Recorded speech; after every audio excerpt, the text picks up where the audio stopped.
محمد قول خدا فرمان نہ بدلا جائے گا، بدلے گا زمانہ لاکھ مگر قرآن نہ بدلا جائے گا۔ اسلام تھا، اسلام ہے، اسلام رہے گا۔ قرآن تھا، قرآن ہے، قرآن رہے گا۔ اسلام کی گردن پہ حسین ابن علی کا احسان تھا، احسان ہے، احسان رہے گا۔ وسیم رضوی جیسے 1 کروڑ یا 1 لاکھ لوگ یا 1 کروڑ لوگ مل کر بھی، 1 ارب لوگ مل کر بھی کوشش کریں کہ قرآن شریف میں تحریف ہو جائے تو انشاءاللہ قرآن شریف میں تحریف نہیں ہو سکتی۔ قرآن شریف کا ایک زبر بھی نہیں ہٹایا جا سکتا، قرآن شریف کا ایک زیر بھی نہیں ہٹایا جا سکتا، بلکہ تا قیام قیامت قرآن شریف کا ایک نقطہ بھی ادھر سے ادھر نہیں ہو سکتا، کیونکہ اللہ تعالیٰ نے خود فرمایا ہے اِنَّا نَحْنُ نَزَّلْنَا الذِّكْرَ وَإِنَّا لَهُ لَحَافِظُونَ، کہ قرآن شریف کو میں نے نازل فرمایا ہے اور قرآن شریف کی حفاظت کی ذمہ داری بھی اللہ تعالیٰ نے لی ہے۔ لہٰذا قرآن شریف کی حفاظت کی ذمہ داری کسی دنیا دار نے نہیں لی ہے، پروردگار نے لی ہے۔ قرآن شریف کی حفاظت کوئی دنیا دار نہیں کر رہا ہے، پروردگار کر رہا ہے۔ قرآن شریف کی حفاظت خالق ارض و سماوات کر رہا ہے۔ قرآن شریف کی حفاظت 1400 سال سے رب کائنات کر رہا ہے۔ لہٰذا ہم وسیم رضوی کی اس حرکت کی مذمت کرتے ہیں، ہندوستان بھر کے سارے مسلمان اس کی اس حرکت کی مذمت کرتے ہیں۔ اور چونکہ قرآن شریف کے تعلق سے اس نے یہ حرکت کی ہے، میں آپ کو بتا دوں عہد رسالت میں زمانِ مصطفیٰ میں قرن نبوی میں ایک وہ شخص تھا جو ان رجلا کان یکتب للنبی صلی اللہ تعالیٰ علیہ وسلم، کہ وہ کاتب وحی تھا، وحی لکھتا تھا۔ فرتد عن الاسلام، وہ مرتد ہو گیا، اسلام سے پھر گیا۔ ولحق بالمشرکین، وہ مشرکین سے جا ملا۔ مصطفیٰ جان رحمت نے ارشاد فرمایا جب یہ شخص مرے گا، جب یہ مرتد مرے گا تو زمین اس کی لاش کو قبول نہیں کرے گی۔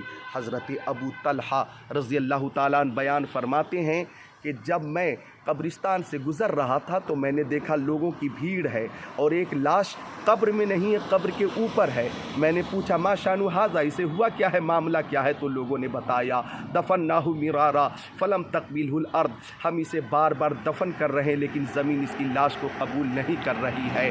حضرت ابو طلحہ نے فرمایا یہ وہ مرتد ہے کہ مصطفیٰ جان رحمت نے اس مرتد کے لیے فرمایا تھا کہ زمین اس کی لاش کو قبول نہیں کرے گی۔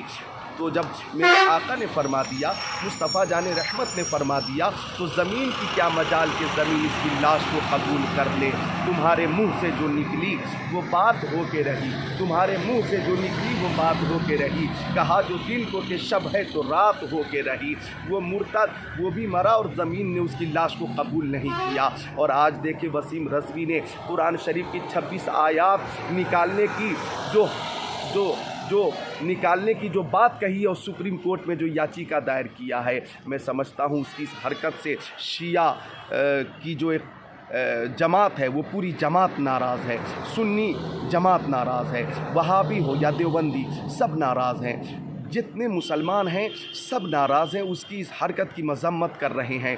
اور آپ نے خود ہی سنا ہوگا، اپنے سر کی کانوں سے سنا ہوگا کہ آپ نے سنا ہوگا کہ یہ وہ شخص ہے کہ شیعہ جماعت کے بڑے بڑے عالموں نے یہ اعلان کر دیا ہے کہ اس کا سماجی بائیکاٹ کیا جائے، اس سے رشتہ نہ کیا جائے، اس سے ملاقات نہ کی جائے، اس کے ساتھ کھانا پینا نہ کھایا جائے، جب وہ مر جائے تو شیعہ کی جو قبرستان ہے اس میں دفن نہ کرنے دیا جائے۔ یہ اعلان اس وقت کر دیا گیا ہے۔ قبرستانوں میں اسے جگہ نہیں ملے گی، قبرستانوں میں اسے جگہ نہیں ملے گی، یہ شیعہ جماعت والوں نے اعلان کر دیا ہے۔ شیعہ جماعت کے بڑے بڑے عالموں نے یہ اعلان کر دیا ہے کہ جب وہ مرے تو شیعوں کی قبرستان میں اسے دفن نہ کیا جائے، اور نہ دفن کرنے کے لیے اسے قبر میسر ہوگی۔ نہ سنی مسلمان اسے اپنی قبرستان میں دفن کی اجازت دے سکتا، نہ وہابی دیوبندی اپنی قبرستان میں دفن کی ایسے مرتد کو اجازت دے سکتا۔ تو میں سمجھتا ہوں عہد رسالت میں اس مرتد کو زمین نے قبول نہ کیا، قبر نے قبول نہ کیا۔ وسیم رضوی کے لیے بھی جیتے جی زمین اس کو میسر نہیں ہوگی، زمین اس کو نہیں ملے گی، اس بات کا اعلان ہو چکا ہے۔ تو میں سمجھتا ہوں کہ چونکہ وسیم رضوی ہمیشہ ہی مسلمانوں کے خلاف سازش کرتا ہے، اہل بیت اطہار کے تعلق سے زبان درازی کرتا ہے، حضرت عائشہ صدیقہ رضی اللہ تعالیٰ عنہا ام المومنین کے تعلق سے اس نے زبان درازی کی ہے، مسلمانوں کی دل آزاری کی ہے، علماء اہل سنت کو ملا کہہ کر مخاطب کرتا ہے وہ ظالم، ملا کہہ کر مخاطب کرتا ہے وہ ظالم، چونکہ وہ عیاش ہے، زناکار ہے، بدکار ہے، عیار ہے اور وہ تمام تر برائیوں کا مجموعہ ہے، اس لیے علماء اہل سنت کی اس کے اندر نہ قدر ہے نہ عزت ہے، علماء اہل سنت کو ملا کہہ کر وہ مخاطب کرتا ہے، اور وہ خود وہ جہنمی ہے اور وہ شرابی ہے اور وہ نہایتی ذلیل قسم کا شخص ہے۔ میں سمجھتا ہوں ایسے شخص کو، جبکہ شیعہ جماعت والوں نے بھی اعلان کر رکھا ہے کہ اسے ہم اپنی قبرستان میں دفن ہونے کی اجازت نہیں دیں گے، کسی بھی قبرستان میں اسے جگہ نہیں ملے گی، تو بہتر تو یہ ہوگا کہ جب وہ مر جائے تو اس کو شمشان گھاٹ پہنچایا جائے، اور شمشان گھاٹ پہنچا کر کے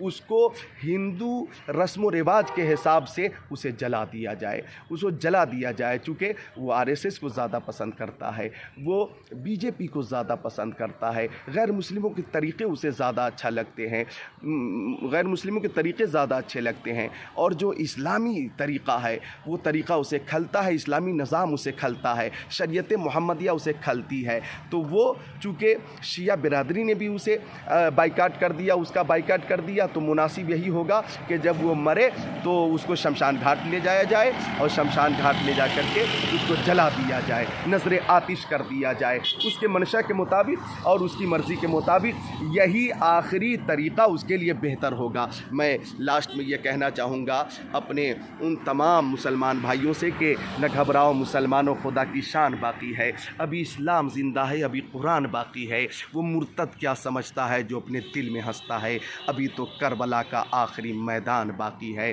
اللہ تعالیٰ نے قرآن پاک کو نازل فرمایا ہے اور اس کی حفاظت بھی اللہ تعالیٰ ہی فرمائے گا۔ اس وقت میں کہاں ہوں قاری اکرام رضا؟ میں کہاں ہوں؟ سیوک برج، یہ سلیگوڑی سے متصل ہے سیوک برج، اور یہ پہاڑ کا علاقہ ہے، دکھائیے پہاڑ ہی پہاڑ ہے، پہاڑ ہی پہاڑ ہے۔ الحمدللہ ہم یہاں سے بیر پاڑا جا رہے ہیں، علی پور دوار بنگال کا مشہور ڈسٹرکٹ ہے۔ بیر پاڑا میں آج عظمت مصطفیٰ کانفرنس ہے، بہت عظیم الشان کانفرنس ہے، انشاءاللہ اس میں میرا خطاب ہوگا۔ یہ قاری اکرام